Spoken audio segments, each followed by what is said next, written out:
Tignan ang screen para sa picture. Alam mo ba, ang simbolo sa gabay medalyon ay ginamit ng ating mga ninuno bilang simbolo ng gabay sa paglalakbay. Inilalagay ang simbolo sa mga sasakyang pangdagat upang sila ay ligtas na makaalis at makabalik sa kanilang bayan. Ngayon sa kasalukuyan, ginagamit ang simbolo na ito bilang gabay sa pang-araw-araw na buhay.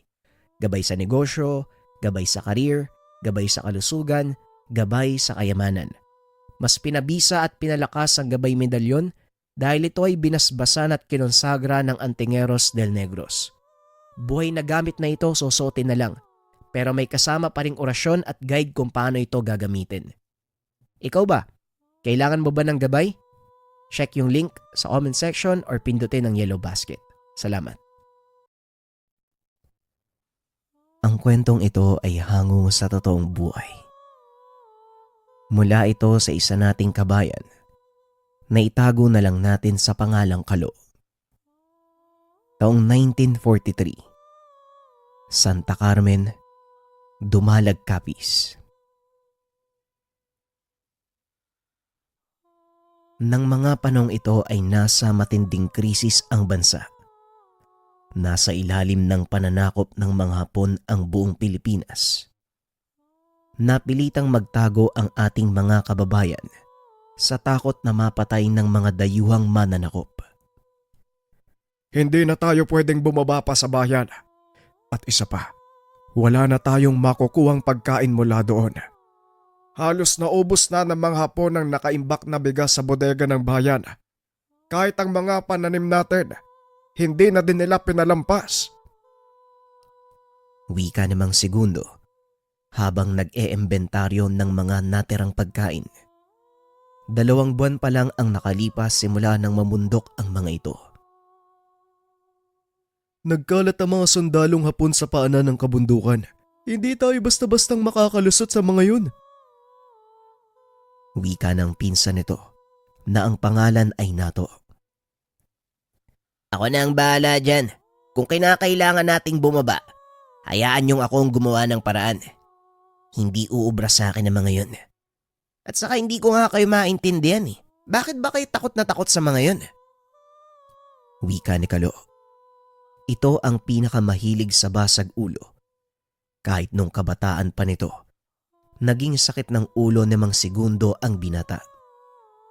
Ngunit kalaunan, naging kapaki-pakinabang ang katapangan ni Kalo.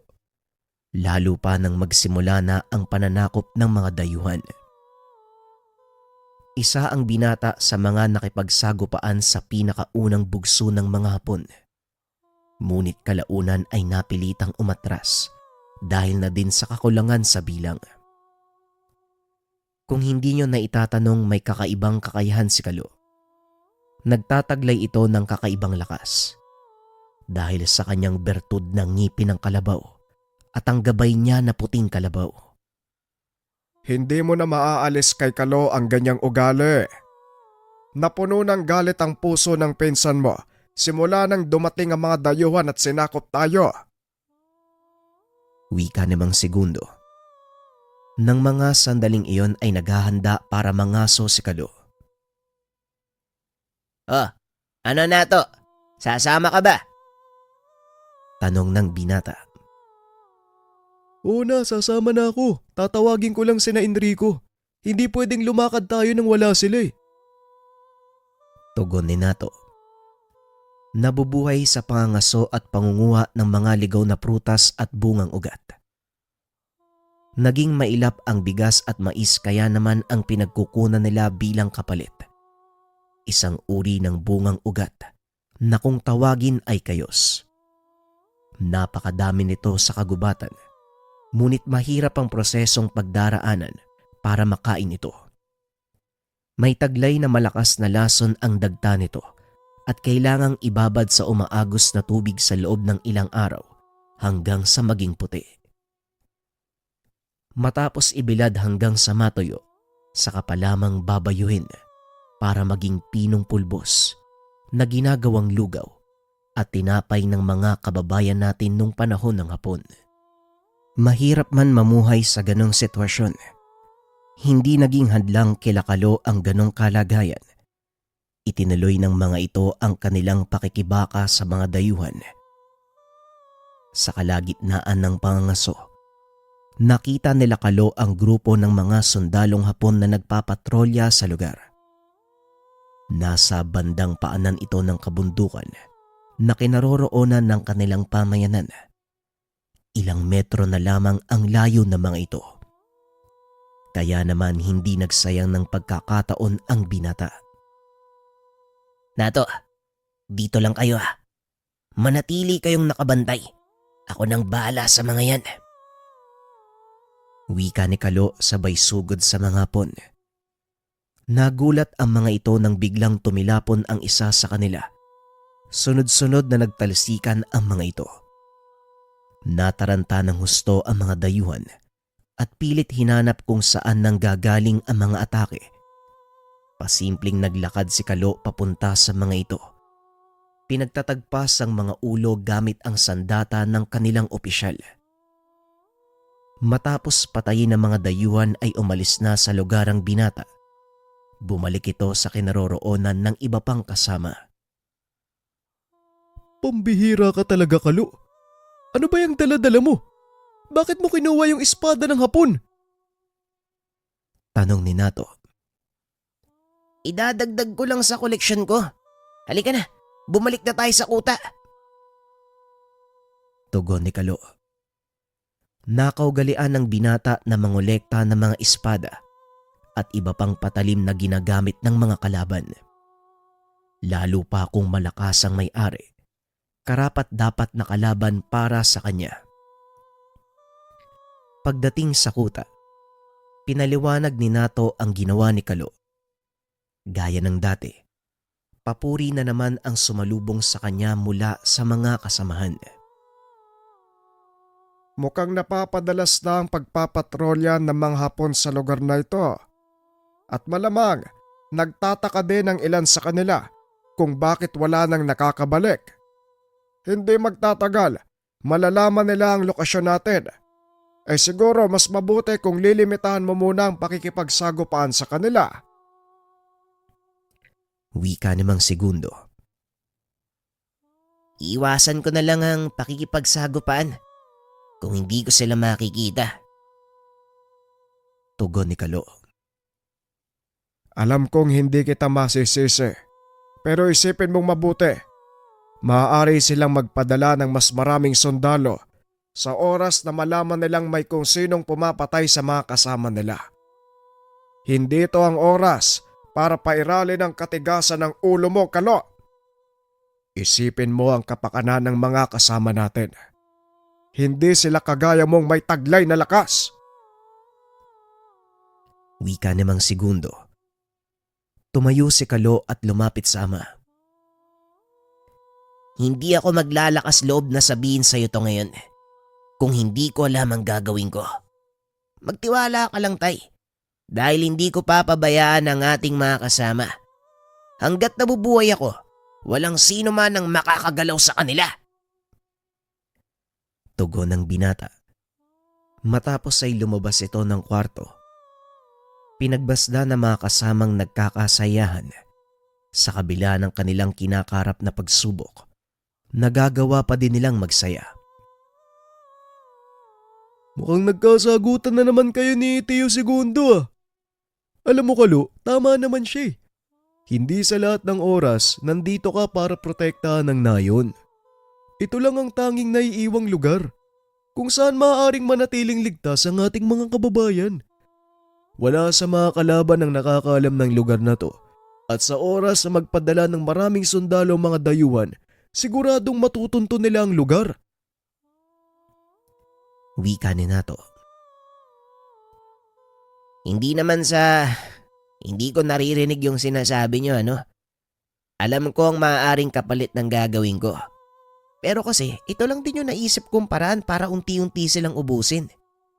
Iparamdam sa kanila na may dapat silang katakutan. Sayang yung lakas sa pinagkalob sa akin ng kalikasan kung hindi ko gagamitin sa kanila. Tugon ni Kalo. Ikaw ang bahala. Kung anong pasya mo, kaisa mo ko, Kalo. Kami ni Manong Enrico ko, susuportahan ka namin. Wika ni Nato.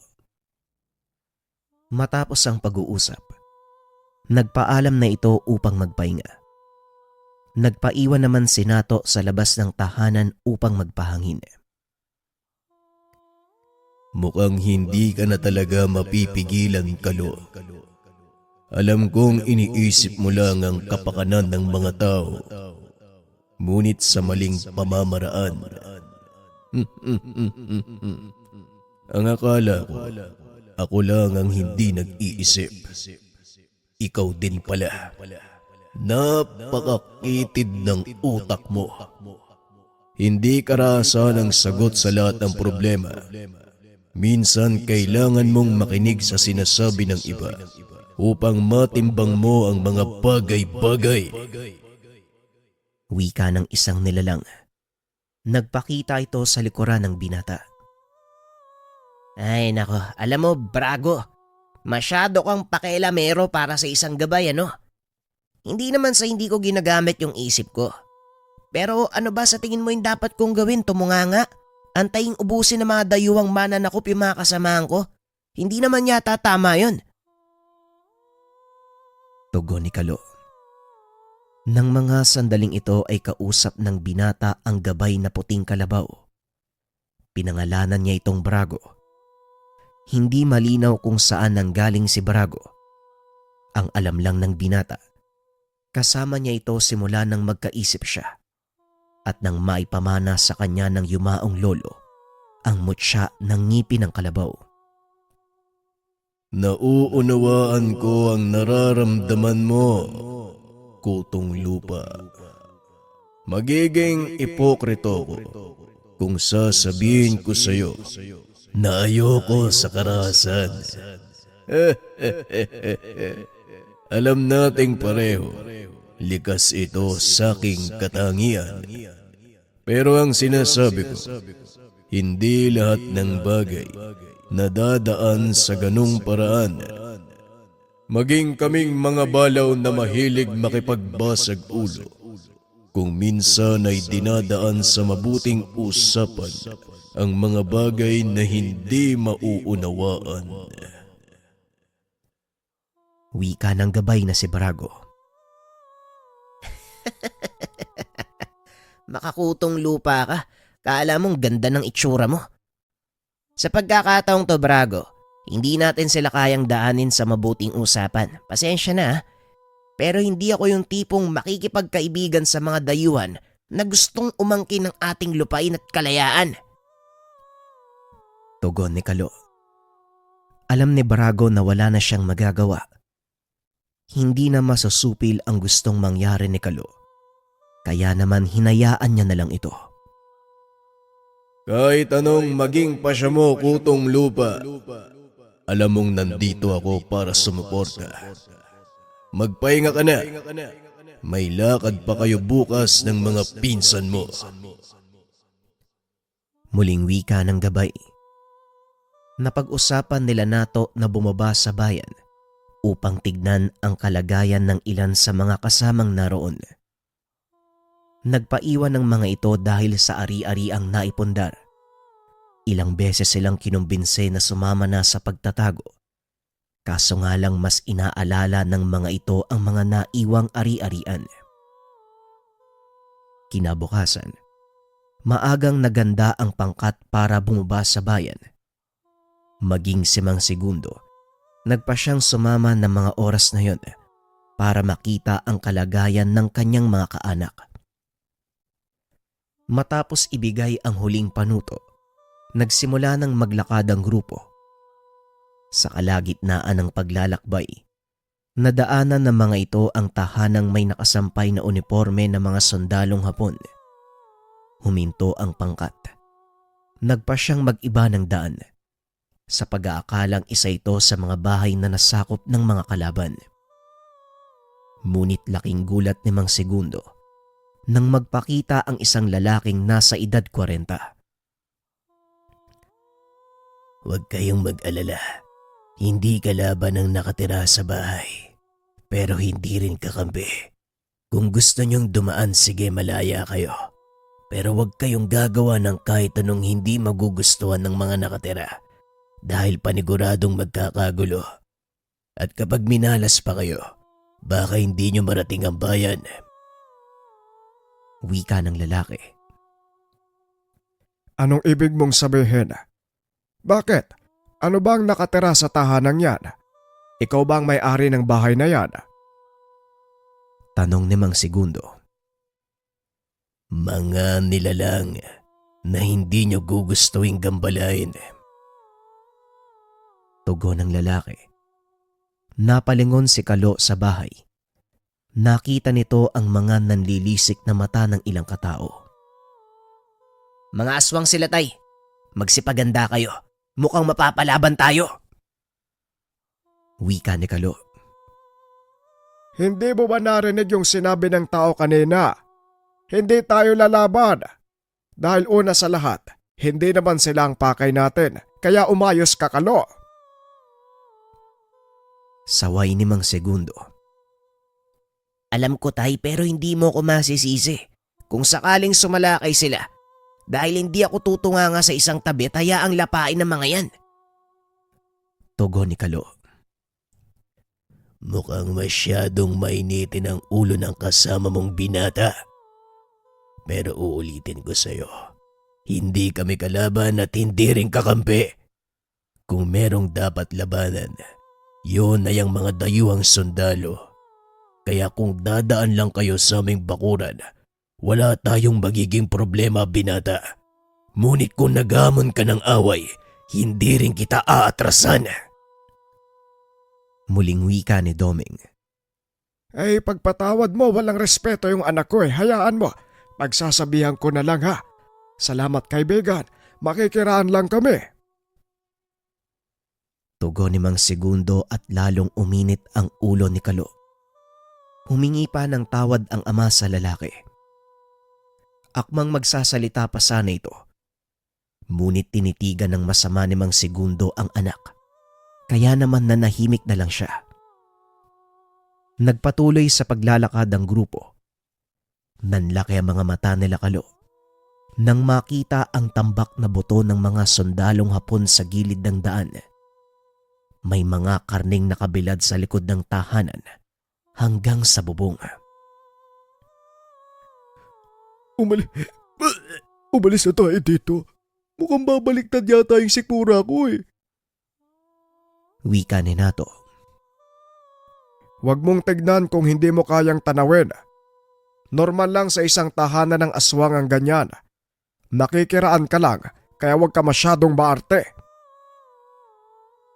Tugon ni Mang Segundo. Nagpatuloy sa paglalakad ang mga ito. Ngunit panay pa rin ang paglingon ni Kalo sa lalaking nakausap ng ama. Hindi maalis sa isipan nito ang mga nakita. Wag lang siyang magkakamaling biktimahin ng mga kasama natin sa kuta. Ako ang babali sa leeg niyan. Wika ni Kalo. Hindi mangyayari yun, Kalo. Alam mo kung bakit? Dahil sa mga dayuhang nagkalat sa lugar. Mas pipiliin nilang patayin ang mga ito at gawing konsumo kaysa sa ating mga kababayan nila. Kagaya nga ng sinabi ng tao kanina, hindi natin siya kakampi. Pero sa pagkakataong ito, hindi din natin siya kalaban. Magpasalamat na lang tayo dahil malaki ang tulong nila sa atin. Hindi basta-basta nakakarating sa kuta ang mga hapong napapadaan sa gawing ito. Tugon ni Nato. Hindi pa man sila nakakalayo sa lugar. Nakarinig sila ng putok ng baril. Dali-daling bumalik si Kalo. Alam niyang sa tahanan ng lalaki nang gagaling ang mga putok. Laking gulat nito nang makita ang ilang sundalong Hapon. Pinapaikutan nila ang lalaki na nakaiga sa lupa. Nandito na ang mga Hapon. Pero sino yung lalaking nakatakip ang muka? Wika ni Mang Segundo. Biglang tumakbo si Kalo papunta sa mga ito. May traidor! May traidor sa ating mga kalahi! Wika ng binata. Hindi na nagawang pigilan ng matanda ang anak. Sinugod nito ang mga sundalo at isa-isang pinabagsak. Pinagbabaril siya ng mga ito. Ngunit hindi tinatabla ng bala ang katawan ni Kalo. Bagay na ikinagulat ng mga sundalo, maging ng mga nakatira sa tahanan. Walang kahirap-hirap na pinagpapapatay ni Kalo ang mga sundalo. Matapos ay inabot ang kamay sa lalaki upang itayo ito. Ako nga pala si Kalo. Huwag mo sanang isipin na ginawa ko to dahil magkakampi tayo. Nagkataon lang na nakita ko mga sundalong Hapon at matindi ang galit ko sa kanila kaya kita tinulungan. Wika ni Kalo. Kaya namin silang talunin, kaso nakialam ka pa. Ako nga pala si Doming. Huwag mo ring asahan na magpapasalamat ako sa'yo. Tugon ni Doming. Sige na, kayo nang bahala sa mga yan Tutuloy na kami. Wika ni Kalo at nagpatuloy na sa paglalakad. Napapangiti na lang si Nato dahil taliwa sa sinasabi ng binata ang kanyang kinikilos. Ilang sandali pa ay narating na nila ang bayan. Nalungkot si Kalo dahil nagmistulang sementeryo ang lugar na dati punong-puno ng mga tao. Nakakalungkot talagang isipin na ganito yung nangyari sa ating bayan.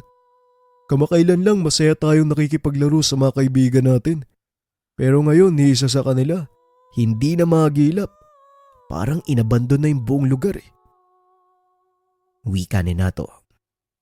Nato, alam mo naman yung dahilan kung bakit nagkaganito Kaya imbis na magsentimiento ka, kumilos na lang tayo para matapos na yung gulo at bumalik sa dating sigla yung bayan natin. Tugon ni Kalo. Nagpatuloy sa paglalakad ang pangkat habang hinahanap ang ilan sa kanilang mga kakilalang naiwan sa lugar. Naghiwa-hiwalay ang mga ito para mas mabilis matapos ang kanilang pakay. Ang mabuti pa, Kalo. Kayo ang pumunta sa bandang Ilaya. Kami na ang bahala dito. Isama mo si Nato at ikaw, Enrico. Ikaw naman ang sasama sa akin. Wika ni Mang Segundo. Sinunod ng binata ang sinabi ng ama. Pinuntahan ang gawing ibaba ng bayan kung saan nakatira ang ilan sa kanilang mga kamag-anak. Nagtataka si Kalo dahil meron pang mga nakatanim na palay. Umuusok din ang kusina sa tahanang malapit sa palayan. Indikasyon na may nakatira sa lugar at dahil bahay ito ng Chewin, hindi nagdalawang isip ang binata na punta nito. Kumatok siya sa pintuan ngunit walang sumasagot. Umikot ito sa bandang kusina. Doon natagpuan ng kanyang tiyuhin na nagluluto ng kung ano sa malaking kaldero. Napalingon ng matanda nang mapansing nakatayo si Kalo sa kanyang likuran. Kalo, ano ginagawa mo dito? Bakit kayo bumaba? Sinong kasama mo? Tanong ng matanda. Sinatatay ho pero naroon sila sa gawing ilawod. Kayo po, anong ginagawa nyo? At para saan po yung niluluto nyo? Ang dami Tanong ni Kalo. Ito ba? Para ito sa mga dadaang sundalo. Naghahanda ako ng makakain nila tuwing tanghali. Sa ganung paraan man lang, makatulong ako sa kanilang ipinaglalaban. Tugon ni Tandang Marcel. Sundalo? Teka, anong ibig sabihin nyo, Lolo? Anong sundalo? Sa pagkakaalam ko, naubos na halos lahat ng puwersa ng pamahalaan Yung ilan nga nagtatago na lang Tanong ni Kalo. Meron pang natitira kahit papano. Patuloy silang nakikipaglaban ng palihim. Bakit hindi ka muna dumito nang malaman mo? Wika ni Tandang Marcel. Kinausap ni Kalo si Nato na nooy nagtataka sa sinasabi ng matanda.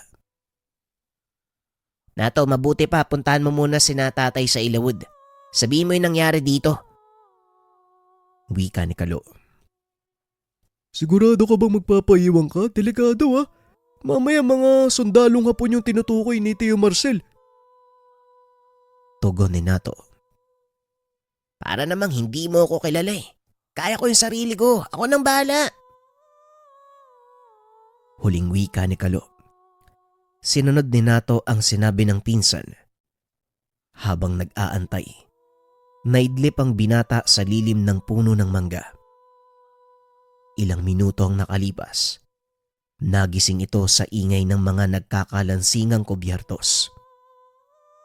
Bumangon ang binata at nanlaki mga mata. Napakaraming sundalong Pilipino ang nagtitipon sa kusina ng matanda upang pagsaluhan ang nilutong arroz caldo. Pagpasensyaan niyo, yan lang ang nakayanan ko. Paubos na rin kasi yung naimbak na palay at malayo pa ang anihan. Wika ni Tandang Marcel. Nilingon ito ng isa sa mga sundalo at hinawakan sa balikat. Huwag po kayo magsalita ng ganyan, Tatang Marcel. Malaking tulong para sa aking hukbo ang ginawa niyo. Nag-aalala nga po ako. Baka matuklasan ng mga hapon ang ginagawa niyo. Wika ng lalaki. Mara namang lumakad ang binata papunta sa kinaroroonan ni Tandang Marcel. Huwag mo kong alalahanin. Mawala man ako. Hindi ako nanghihinayang. Alam kong ginawa ko ang nararapat. At isa pa para to sa bayan eh. Nga pala, ito si Kalo. Pamangking kong naninirahan doon sa kabilang ibayo. Kaloy, pinapakilala ko sa iyo si Bencio, ang leader ng mga sundalong lumalaban sa mga tayuhan. Wika ni Tandang Marcel. Kumusta, iho? Madalas kang nababanggit sa akin ni Tatang Marcel. Balita ko, marami nang nasistensya nyo doon sa kabundukan. Pero mag-iingat kayo. Dahil nagtataka na ang puwersa ng kalaban, lalo pat wala nang nakakabalik sa sundalo nila mula sa lugar na yun. Wika ni Bencio. Malaking pagkakamali ang pagpasok nila sa teritoryo ko. Kaya hindi mo rin kami masisisi kung lumalaban man kami sa kanila. At isa pa, hindi ako natatakot sa mga yun. Atin ang lupain na ito at nararapat lang na ipaglaban. Wika ng binata habang sumasandok ng arroz caldo sa malaking kaldero. Narinig ko ang kwento mo mula kay Tatang Marcel. Alam kong malaki ang maitutulong mo sa hukbo. Bakit hindi ka sumama sa amin? Tanong ni Bencio. Pasensya na pero kumikilos ako mag-isa eh. Kaya salamat na lang.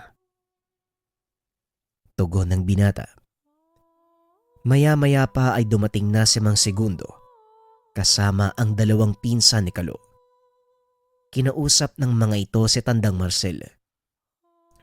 Manong Marcel, ano ba yung iniisip mo? Bakit mo ginagawa yan? Napakadelikado ng pagtulong mo sa mga sundalo. Wika ni Mang Segundo. Alam ko ang ginagawa ko, Segundo. Hindi ako kagaya mo. Nabahagang buntot at nagtago sa kakahuyan. Tutulong ako sa abot ng aking makakaya kahit ikamatay ko pa. Tugon ni Tandang Marcel. Ay naku Manong, hindi ako duwag. Kumikilos din kami para mabawasan ang puwersa ng mga Hapon. Kahit papano, nagtatagumpay naman kami sa tulong ni Kalo. Wika ni Mang Segundo. Yun na nga eh. Inaasa mo ang lahat sa anak mo. Bakit? Hindi mo ba kayang kumilaw sa sarili mong paraan? Paano kung wala si Kalo? Anong gagawin mo? Tanong ni Tandang Marcel. Hindi na nakasagot pa si Mang Segundo. Alam niya na tama ang sinabi ng matanda. Ibinaling ni Tandang Marcel ang tingin kay Kalo para gumaan ang sitwasyon. Iniba nito ang usapan. Tignan mo ang anak mo. Kamakailan lang uhugin pa yan eh. Hindi pa marunong magsuot ng salawal. Pero ngayon kinakatakutan na ng mga Hapon. Sinong mag-aakala na siya ang pamamanahan ni tatay ng bertud ng ngipin ng kalabaw? Wika ni Tandang Marcel. Hindi ko din inaakala na gagawin yun ni tatay. Pero masaya ako dahil siya ang napili ng matanda at nagagamit niya ito sa maayos na paraan. Tugon ni Mang Segundo. Maya-maya ay nakarinig ng pito ang dalawang matanda. Mabilis na nagdamputan ng sandata ang mga sundalo. Maging si Kalo. Inilapag ang hawak na mangkok at tumingin sa kalsada. Malaking hukbo ng mga Hapon ang paparating. Lulan ang mga ito ng kanilang truck. Dali-daling nagtago ang mga sundalo sa talahib. Inantay na makalampas sa mga kalaban. Samantalang si Kalo naman, nanatiling nakaupo sa ugat ng puno. Nilapitan ito ng isa sa mga sundalo at tinutukan ng baril. Abot langit ang kaba ng dalawang matanda sa pag-aakalang mapapahamak ang binata. Anong pangaran mo? Anong ginagawa mo rito? Tanong ng sundalo. Walang iya. Talagang marunong ka magsalita ng lingwahe namin, ha? Ayos to, ah. Kalo ang pangalan ko, napadaan lang, nagpapahinga. Tugon ni Kalo. Aro nagpapahinga? Bawal kagaya mo lugar na to. Alis ka rito. Kung ayaw mo, aresto. Napangiti ang binata. Tinignan ng ilan pang sundalo. Sa tansya ni Kalo, mahigit kumulang 30 ang mga ito. Bakit naman ako aalis sa sarili kong lupain? Hindi ba dapat kayo yung umalis dito? Tugon ng binata. Napasapo na lang sa batok si Mang Segundo. Alam niya na ang susunod na mangyayari. Ano sabi mo? Bakero! Wika ng Hapon. Sabay bunot ng sandata. Nakita ni Kalo na gawa sa magandang bakal ang espada ng Hapon. Kaya naman napangiti ang binata. Ayos, ah. Mukhang maganda yung espada mo, ah. Pwede ko bang hingiin? Wika ni Kalo. Nagulat ang mga kasama ng sundalo nang bigla na lang itong tumilapon papunta sa truck. Naiwan sa kinakatayuan ni Kalo ang sandata nito. Dinampot ng binata ang espada. Naglakad papalapit sa mga sundalo. Akmang pipigil na sana si Tandang Marcel, ngunit hinawakan ito ni Mang Segundo. Mas mabuti pa, huwag kang makikialam, Manong. Wika ni Mang Segundo. Ibinaling nito ang tingin kay Kalo. Patuloy na naglalakad ang binata. Nakatutok naman sa kanya ang baril na mga kalaban. Isa-isang nagpaputok ang mga ito. Ngunit tila tumatalbog lang sa katawan ni Kalo ang bala ng mga sundalo. Biglang nawala sa kinakatayuan si Kalo. Nataranta ang mga sundalo dahil isa-isa silang bumabagsak. Hindi malaman ng mga ito ang direksyong pinagmumulan ng binata. Paisa-isa, bumabagsak ang ulo ng mga Hapon sa lupa. Ayos, ah. Ang ganda palang gamitin ng sandata nyo. Akin na lang yung isang to, ah. Wika ni Kalo. Sa paningin ng mga kalaban, isang demonyong may hawak ng espada ang nasa harapan. Ngunit para sa mga kasama ni Kalo, isang bayani ang nakikita nila. Hindi nagtagal ay nagawang ubusin ng binata ang lahat ng mga sundalo, kasama pa ang kanilang pinuno. Siniguradong walang matitirang buhay. Matapos ay inutusan ng binata si Nato upang sunugin ang katawan ng mga ito. Hindi na tayo maaari magtagal sa lugar na ito. Anumang oras ay darating ang kanilang mga kasamahan, lalo pat umalingaw-ngaw na ang putok ng mga baril. Wika ni Mang Segundo. Mauna na po kayo, tay. May kailangan lang akong tapusin. Pangako, susunod po ako. Tugon ni Kalo bit-bit ang espada ng Hapon. Pinuntahan ng binata ang pinanggalingan ng mga ito. Tumambad sa kanya ang isang pamayanan na natutupok. Tignan mo ang ginawa ng mga demonyong to. Hindi na sila naawa sa mga tao. Wika ng gabay. Alam kong may ginawang kalokohan ng mga sandalong ito. Kaya hindi ko sila maaaring palampasin. Pagbabayaran nila ang lahat ng kahayupang ginawa nila. Pangako hindi ako titigil hanggat may natitirang buhay sa mga dayuhang nagtatangkang sumakop sa atin. Wika ni Kalo. Naglakad ito sa gitna ng nasusunog na nayon upang tignan kung may mga nakaligtas. Sa kasamaang palad, tumambad sa binata ang mga bangkay ng mga taga roon. Walang pinapatawad ang mga dayuhan, mapababae, lalaki, bata at matanda. Maging ang mga sanggol ay pinapatay, hindi pinapalampas. Ang ilan sa kanila ay tinutusok sa kawayan, itinatayo sa gilid ng daan. Lalong napuno ng galit si Kalo. Hindi nito mapigilan ang sariling maiyak sa kalunos-lunos na sinapit ng mga kababayan sa kamay ng mga dayuhan. Brago, may magagawa ka ba para matunto ng kinaroroonan ng himpilan ng mga Hapon? Tanong ni Kalo. Gusto ko ang iniisip mo, Kalo. Oo, may paraan. Natatandaan mo ba si Doming? Tugon ni Brago. Yung aswang? Anong magagawa ng isang yun? Alam ni Doming kung saan matatagpuan ang pinakamalaking kampo ng mga dayuhan. Sigurado ko dahil tinutugis din nila ang mga Hapon. Kung ganon, kailangan nating bumalik sa bundok upang kausapin siya. Bilisan mo na, Drago. Dali-daling tumakbo si Kalo pabalik sa kabundukan. Hindi nito alintana ang pananakit ng binti at pagod dahil sa napakatarik na daanan. Nang mga sandaling iyon ay pinangungunahan ng matinding galit ang binata. Ilang minutong nakalipas, narating nito ang tahanan ni Doming. Humahangos itong kumatok sa pintuan ng aswang. Ikaw pala, anong ginagawa mo dito? Tanong ni Doming. Kakainin ko ang sinabi ko. Kailangan ko ng tulong mo. Napangiti si Doming dahil sa sinabi ni Kalo. Anong klaseng tulong naman yan? Kailangan kong matunto ng kinaroroonan ng kuta ng mga Hapon. Hindi ko na matagalan yung ginagawa nilang kahayupan eh.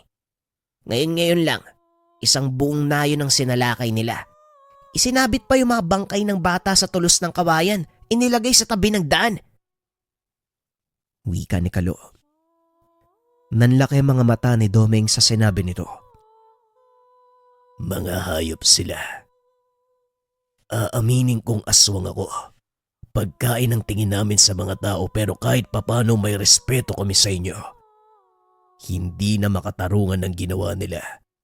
Kahit hindi ka magsabi, kung ako mismo nakasaksi, hindi ako magdadalawang isip. Humanda ka, sasalakay tayo. Tugon ni Doming. Nagpakawala ito ng malakas na alulong na umalingaw-ngaw sa buong kagubatan. Hindi kalayuan sa lugar na yon ang kuta nila Kalo. Kaya dali-dali itong umuwi upang maganda ng mga kagamitan. Anong nangyari, Kalo? Bakit dala mo yung samurai? Saan ka punta? Tanong ni Nato. Dumito ka lang, may gagawin ako. At alam kong hindi mo kakayaning makita yon. Wika ni Kalo. Hindi na nagawang magsalita pa ni Nato dahil ramdam nito ang matinding galit sa boses ng pinsan. Pinagbasdan nitong maglakad ang binata. Nanlaki ang mga mata ni Nato dahil naaaninag nito ang imahe ng malaking nilalang na nakabalot sa katawan ng binata. Ang nakikita mo, Nato, hindi ilusyon. Yan ang gabay ni Kalo. Ang puting kalabaw na tinatawag niyang Brago. Isa itong balaw na may kakaibang kulay. Wika namang segundo. Gusto kong makita kung paano magwala si Kalo. Maaari ba akong sumama sa kanya? Tanong ni Nato. Minsan ko nang nakitang magwala ang aking ama gamit ang kaparehong kakayahan at masasabi kong hindi gawa ng tawang nangyari. Nasa iyo na to kung kakayanin ng sikmura mo ang mga makikita mo. Wika ni Mang Segundo, sabay pasok sa kanyang silid. Dali-daling sumunod si Nato sa pinsan hanggang sa marating nito ang tahanan nila Doming. Nag-aantay ito sa bakuran kasama ang ilan pang malalakas na aswang. Sa pagkakataong ito, hindi tayo magkaaway. Isang beses ko lang tong gagawin. Matapos ay babalik tayo sa dati. Wika ni Doming. Bahala ka kung anong gusto mong mangyari. Wala akong pakialam sa gagawin mo pagkatapos nito.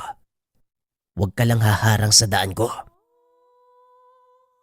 Tugon ni Kalo. Nakamasid lang si Nato mula sa malayo habang pinapaligiran ang napakaraming aswang. Isa-isang nagsipag-alisa ng mga ito. Samantalang si Doming at Kalo naman tumakbo papasok sa agubatan. Mabilis na sumunod si Nato. Halos hindi ito makahabol sa dalawang nilalang. Napakabilis kumilos ni Kalo. Nakikipagsabayan dito si Doming. Ilang sandali pa ay narating ng mga ito ang malaking kuta. Dati itong paaralan sa gitna ng isang bayan. Parang mawawasak ang baga ni Nato sa paghabol sa kanyang hininga. Laking pasasalamat nito. Sa wakas ay huminto na si Kalo at Doming. Ang mga walang tignan mo, may gana pa silang magsaya. Sulitin yung mga oras na to. Ito na ang huling beses na makakatikim kayo ng kaligayahan. Patuloy na pinagmasdan ni Kalo ang kayupang ginagawa ng mga dayuhan. Ginagahasa ng mga ito ang babaeng nauhuli. Habang umiinom ng alak, pinapaso ng sigarilyo ang maselang bahagi ng katawan at ang ilan ay unti-unting binabalatan ng buhay. Inipon ni Kalo ang galit sa kanyang dibdib dahil alam niyang ito ang lalong nagpapalakas sa gabay na si Drago. Ganyan nga, Kalo. Sige pa, magalit ka pa. Ipapatigib natin sa mga ito ang bagsik natin. Ipaparamdam natin sa kanila ang takot na hindi nila makakalimutan habang sila ay nabubuhay. Wika ni Drago. Sangayon ako sa sinabi mo, Puting Kalabaw. Ipakita natin sa kanila ang bagsik ng mga nilalang na naninirahan sa lupaing ito. Tugon ni Doming. Nagpakawala ito ng malakas na alulong. Isa-isang nagsipagsugod ang mga kapwa nito aswang. Hindi man lang nakaramdam ang mga kalaban dahil abala ang mga ito sa kayupang ginagawa nila sa mga pihag. Kahit nagsisigawan na ang mga nagbabantay, nilalapa na ito ng mga aswang. Kinuha ni Kalo ang pagkakataon upang makapasok sa kuta gamit ang dalawang espada ng mga hapon. Pinagtataga nito ang bawat madadaanang sundalo. Kitang-kita ni Nato ang balasik ni Kalo. Halos hindi na nito makilala ang pinsan. Animoy isang demonyong may hawak na dalawang matatalas na karet. Idagdag mo pa ang imahe ng gabay na nakatayo sa kanyang likuran na may hawak na malaking maso sa magkabilang kamay. Walang awa nitong pinaghahampas ang mga gusaling madadaanan. Kahit anong gawin ng mga kalaban, wala silang panama. Hindi tinatabla ng bala ang katawan ng binata. At ang nakakatakot pa, maging ang bala ng kanyon, hinahati niya lang sa gitna. Mukhang naaaliw ka sa ginagawa natin. Masarap sa pakiramdam ang ganitong laban na ilalabas mo ang lahat ng galit. Wika ni Doming habang sakal-sakal ang isang sundalo. Kulang pa. Hindi pa ako tapos. Tugon ni Kalo. Nanlaki ang mga mata ni Doming nang makitang nagbabaga ang mga mata ng binata. Nakangiti ito ng nakakaloko. Sa isip-isip ng aswang, unti-unti nang nilalamon ng kadiliman ang katauhan ng binata. Bagyang nakaramdam ng takot si Doming. Hindi nito akalaing ganon ang mangyayari. Bagya itong lumayo sa kinaroroonan ng binata dahil sa napakabigat na enerhiyang inilalabas nito. Sa sobrang bigat, nawawalan ng malay ang pangkaraniwang taong nalalapit sa kanya. Sa buong buhay ko, ngayon lang ako nakaramdam ng ganitong takot. Anong uri ng nilalang kakalo? Tanong ni Doming sa sarili. Patuloy sa pagwawala ang binata hanggang sa hindi na malaya na wasak na ang kuta. Marahang huminahon si Kalo. Isinilid ang 2 sandata sa pag-aakalang tapos na ang laban. Nilapitan ni Nato ang pinsan. Laking gulat nito nang bigla siyang tumalsik. Lumayo ka sa akin, Nato. Hindi ko kontrolado ang sarili ko. Wika ni Kalo habang nakatingin sa pinsan. Nanlaki ang mga mata ni Nato. Biglang nag-iba ang itsura ni Kalo. Unti-unting lumalaki ang katawan. Tumutubo ang malalaking sungay ng kalabaw sa kanyang ulo. Umalis ka na dito, tao. Hindi na siya ang pinsan mo. Tuluyan ang nasakop ng balaw ang kanyang katauhan. Wika ng aswang. Naglakad ito palayo kay Kalo. Sinundan naman ito ni Nato at Doming. Bawat madaanan ng binata ay namamatay. Maging ang mga puno ay tila dinaanan ng napakainit na bagay. Natutupok ang mga dahon.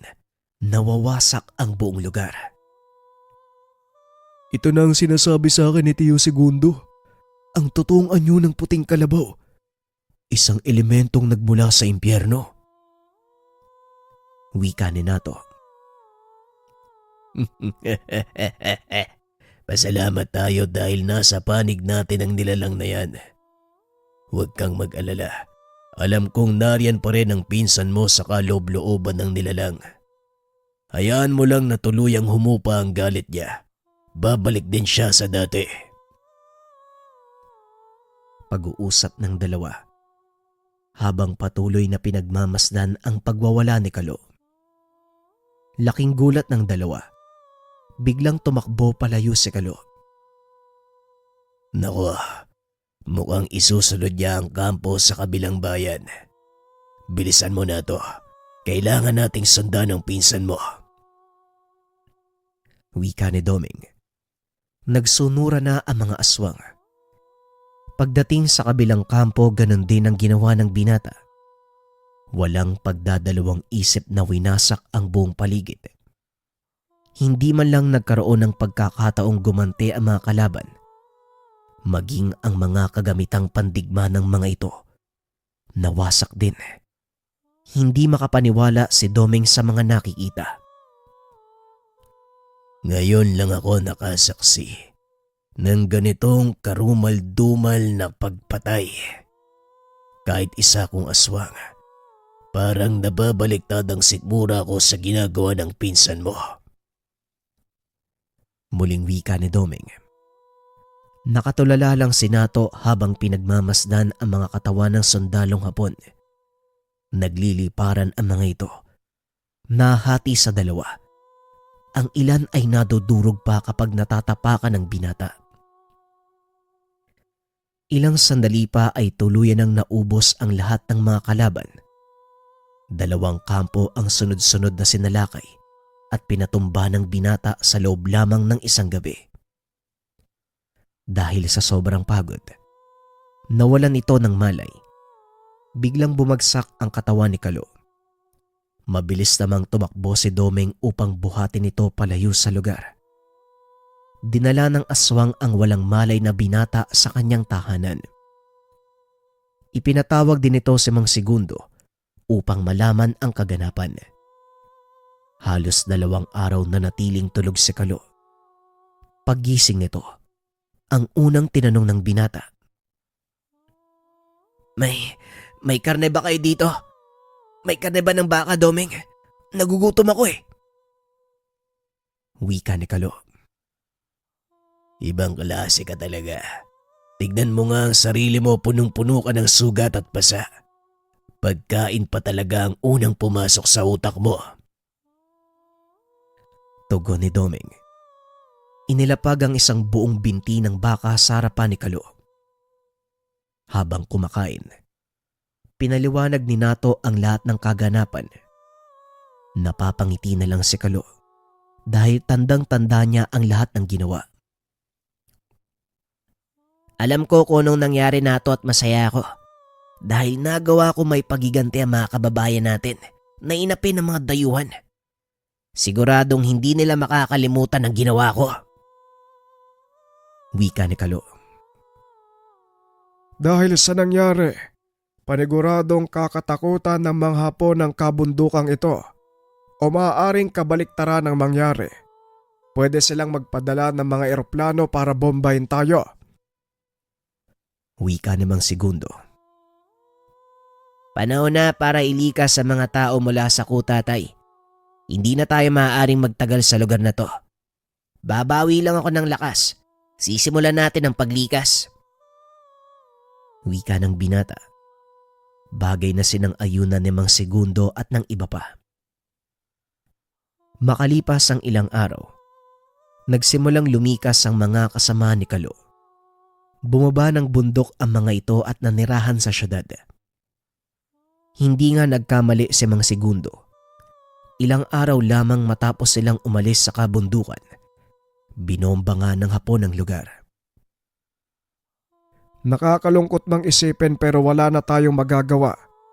Mabuti na lang, ligtas ang ating mga kasama. Wika ni Mang Segundo. Laking gulat nito nang biglang pumasok sa tolda si Doming.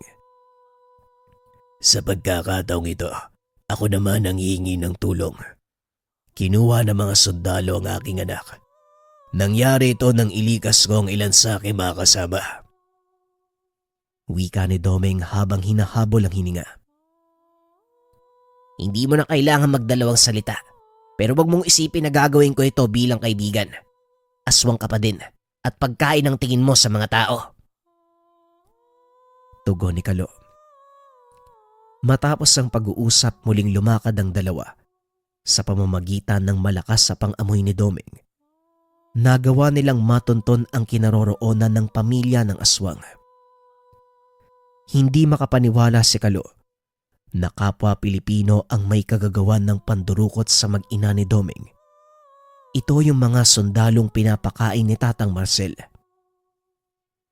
Tinulungan kayo ng tiyuhin ko dahil naniniwala siyang mabuti ang hangarin nyo. Pero ano tong ginagawa nyo? Wala kayong pinagkaiba sa mga dayuhan. Sabihin nyo nga sa akin, anong dahilan nyo? Tanong ni Kalo. Gusto lang naming manalo sa laban. Kailangan namin ng tulong nyo. At alam kong hindi kayo papayag kung wala kaming panghawakan sa inyo. Wika ni Bencio. Mga walang ya talaga kayo. Idadamay niyo pa ang walang muwang. Tugon ni Doming. Pakawalan mo ang sanggol at ang ina kung ayaw mong ako mismo ang umubos sa inyo. Wika ni Kalo. Wala ka sa lugar para magbigay ng utos sa akin. Nakakalimutan mo bang... Bigla siyang sinakal ni Doming. Habang si Kalo naman, pinangsangga ang katawan sa mag-ina upang hindi ito tamaan ng bala. Nang humupa ang putukan, dali-daling sinugod ni Kalo ang mga sundalo. Pinaghampas ang mga ito sa lupa. Tanging si Bencio lang ang natitira. Nagmakaawa ito na wag patayin, ngunit hindi nakinig si Doming. Hinayaan lang ni Kalo ang aswang na patayin ng sundalo. Matapos ang kaganapang iyon, nagpasya si Doming na lumayo sa lugar, alang-alang sa kaligtasan ng kanyang pamilya. Samantalang sina Kalu naman, itinuloy ang kanilang gawain hanggang sa taong 1946. Tuluyang nagtapos ang pananakop ng mga Hapon. Unti-unting bumangon ang bansa mula sa pagkakalugmok at pagkawasak na dulot ng digmaan. Kasabay ng paghupa ng karahasan, parang bula na nawala si Kalu. Naiwan naman si Nanato at ang ilan sa mga kaanak.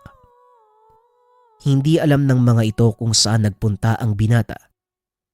May nakapagsabi na bumalik ito sa kabundukan, ngunit walang nangahas na pumasok sa lugar. Dahil sa mga minang iniwan ng mga Hapon, may ilang sumubok na hanapin si Kalu, ngunit nasawi ang mga ito. Sa paglipas sa mga taon, wala nang narinig na kwento tungkol kay Kalu, maliban na lang sa mga kwentong tungkol sa kanya mula sa malalapit na kamag-anak. Nagsilbing alamat si Kalu sa mga tao sa lugar na yun. Sa katunayan, naging inspirasyon ng ilang pelikula ang kwento ng buhay ni Kalu. Ngunit habang tumatagal, nakakalimutan ng lahat ang totoong pangyayari. Hanggang sa kasalukuyan, halos wala nang nakakaalala sa ginawa nito. Pinili ng pamilya ni Nato na itago ang ilang mahalagang impormasyon tungkol sa binata para mapangalagaan ng kasaysayan at kabayanihang ipinakita nito. Kung papakinggan ng kwento ni Nato, kung paano nito kwento ang mga pangyayari, iisipin mong mula ito sa isang pelikula. Ngunit may ilang pang mga tao ang makakapagpatunay sa pangyayari na siyang naging dahilan kung bakit nakarating sa atin ang kwento at nagkaroon ng pagkakataon na mailathala. Nung una ay ayaw pang pumayag ng mga kaanak ni Kalu. Ngunit kalaunan, nakuha ng ating manunulat ang kanilang pahintulot sa kondisyong itatago ang totoong pangalan ng mababanggit na karakter. Hindi biro ang pinagdaanan ng ating manunulat, makuha lamang ang detalye ng buong kwento. Ngunit wala itong panghihinayang dahil alam niyang naging bahagi ito ng ating kasaysayan nung panahong bumangon ng bansa mula sa pagkakalugmok at pananakop ng mga dayuhan. Ang panahon ng Hapon ang pinakamahalagang bahagi ng kasaysayan ng ating bansa. Dahil dito nakita ang pagkakaisa ng mga Pilipino mula sa lahat ng aspeto ng buhay, maging ang mga elementong hindi natin akalaing nabubuhay. At sa bahagi naman nila Doming, pinili nitong mamuhay sa tahimik at malayong lugar. Walang sino man ang nakakakilala sa kanila at nakakaalam ng totoong pagkatao. Sa wakas ay natupad ang pangarap nito na mamuhay ng normal at walang kinakatakutan. Sumainyo ang kwento na naging bahagi ng kasaysayan. Ang kwento ni Kalu at ang gabay na puting kalabaw.